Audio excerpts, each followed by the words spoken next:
Ukiona mtu yoyote amekuamini kwenye maisha yako, kubali kuaminika na jitahidi uaminike. Mtu anaweza akakuamini leo, akakupa kazi, maisha yake, akakupa siri zake. Ukipoteza ule uaminifu, gharama ya kuurudisha ni kazi sana.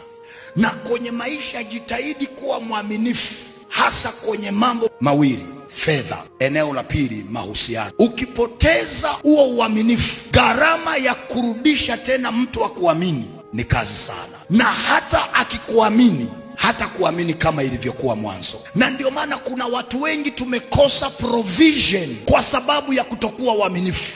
Na maandiko yanasema kabla Mungu hajakupa vya kwako, atakupa kusimamia vya mwingine, na ataangalia namna ulivyo mwaminifu kwenye vitu vya watu wengine. Na akiona wewe sio mwaminifu kwenye vitu vya watu wengine, hawezi kukupa provision ya vitu vyako, kwa sababu anasema aliye mwaminifu kwenye mambo madogo, Mungu anampa mambo makubwa. Na kuna watu tuko hapa tunakosa provision kwa sababu ya kutokuwa waaminifu. Ni kweli unaomba, unafunga na kuomba, lakini hauna uaminifu hasa kwenye vitu vya watu. Na mtu yoyote aliyefanikiwa akawa na vitu vyake, alipita kwanza kusimamia vitu vya watu wengine. Alipofanya kwa uaminifu, Mungu akampa vya kwake. Unakuwa mwaminifu, iwe ni